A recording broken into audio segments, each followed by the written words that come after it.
Nick's perfect life takes a turn for the worst when his wife falls ill.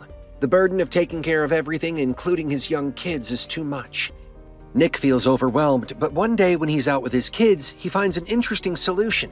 A famous tech company called Cobol Industries are advertising their latest lifelike AI androids called Sims. His daughter Isla walks off by herself and gets lost in the crowd. Luckily, one of the Sims quickly finds her and returns her safely to her dad. Nick realizes that it's time for a change. He purchases the android to help him around the house, and it quickly arrives. The android gets straight to business, adding Nick as the primary user and adjusting her settings accordingly. The android also asks the family to give her a name. Nick's daughter Isla decides to name the android Alice after her favorite book. The family enjoys the dinner prepared by Alice, but Isla complains that it doesn't taste the same as her mom. Later at night, Isla almost gets injured trying to retrieve a snack, but Alice catches her right on time. Alice gets a shard of glass in her leg, which concerns Nick, but she insists that she's fine. Later, Nick checks in on the Sim, worried about the injury. Alice just puts something like tape over the injury and rips it off to reveal that it's completely gone. The next day, the family goes to visit Nick's wife, Maggie, in the hospital, and she seems to be doing good. Nick can't wait to have her back home, and they joke around together.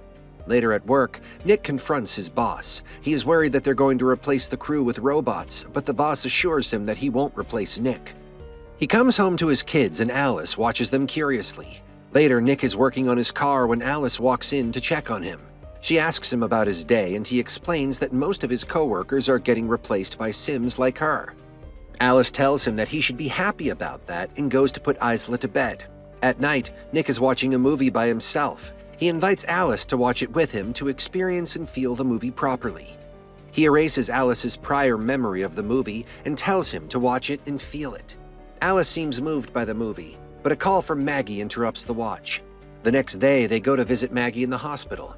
She is about to get her heart surgery and tells Alice to take care of Nick if she doesn't make it through this.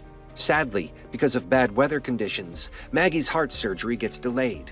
Feeling defeated, Nick goes back home to take care of his kids.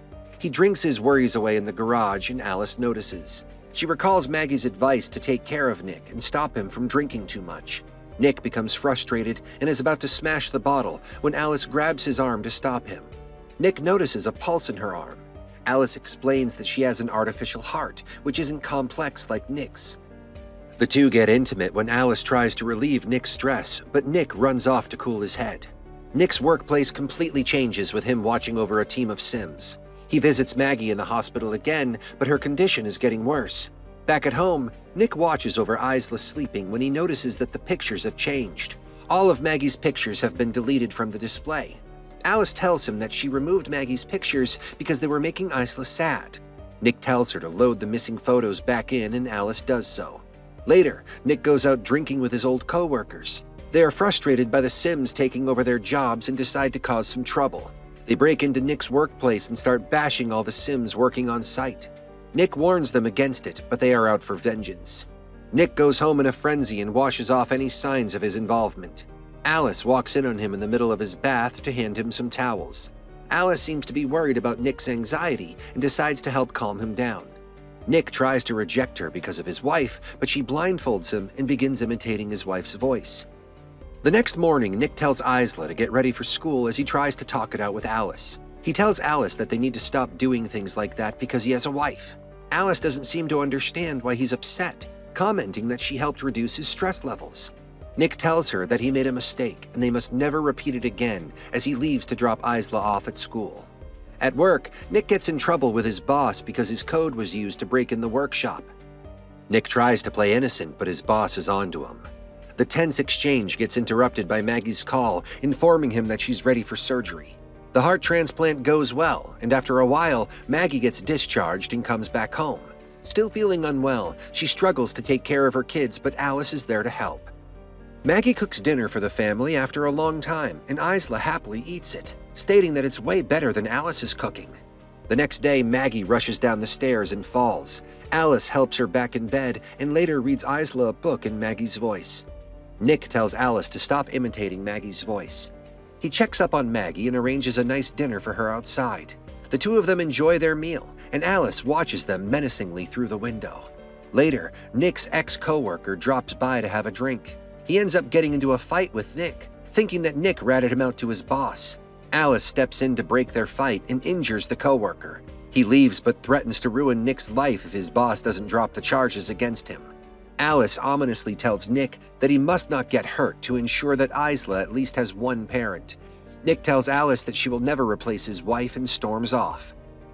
Later, Nick's ex-coworker Monty opens the door to see Alice outside.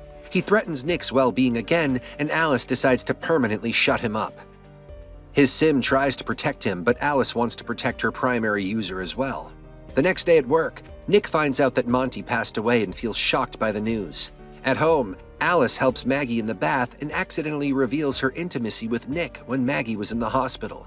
Maggie gets furious with Nick when he comes back. In the middle of their fight, their baby starts crying, which makes Nick anxious. Alice decides to take care of the problem by putting the baby in the bathtub and letting the water run. Nick and Maggie barely save their baby and electrocute Alice with a broken lamp. Feeling overwhelmed by everything, Maggie goes to the hospital to get the baby checked out. She takes both the kids and leaves without Nick, needing time to process everything. The malfunctioned Alice gets taken back to the company to get examined by some workers. They encounter a strange virus trying to install itself on the servers. They try to turn it off, but they're too late. Alice transfers all her memory data to another sim and attacks the workers. Nick is at a bar drinking alone. Suddenly, the damaged Alice joins him at the table. She tells him that she tried to ease his burdens, but he abandoned her. He tells her to stay away from his family, but she says that she's already with them. Feeling worried, Nick pulls out her brain circuit and disables her completely and runs out of there. At the hospital, Maggie feels uneasy and notices the new Alice there. She hides with Isla and barely manages to avoid the crazed sim. Maggie and Isla run to get the baby Max when they notice Alice's shadow in the hallway. Thinking quickly, Maggie takes the kids and hides behind a curtain in the room. Alice notices Maggie's blood on the floor and follows it, but as soon as she pulls the curtain, Isla sprays her with the fire extinguisher and the family makes a run for it. Maggie runs outside the hospital and gets in an ambulance with the kids, but when she tries to drive away, the ambulance's engine fails and Alice pulls Maggie out. Alice is about to harm Maggie when Nick shows up and runs that crazy hunk of tin over. Somehow the sim still isn't defeated, and a close struggle occurs. Maggie and Nick give their all and fight against the artificial maniac. The poor couple can finally rest easy when they manage to destroy the robot's brain. Both Maggie and Nick are hospitalized because of their injuries. Maggie visits Nick while he's recovering and says that her new heart is a lot stronger than she was hoping for. Nick says that it always was. The family is ready to move on and work on their relationships and start over. At the tech company, the bodies of the two workers is examined by the head. He turns the systems on again and notices the strange malfunction in the software. He tells the Sims to clean it all up and erase any traces of this mess, but the Sims don't respond. He turns over to find them standing motionless behind him, as if possessed. It appears that Alice's memory is still being uploaded to the servers and taking over the systems of the nearby Sims. The head becomes concerned, but he has no idea about the storm that is coming. Because somewhere in a lab, the cold, lifeless body of Alice opens her eyes once again.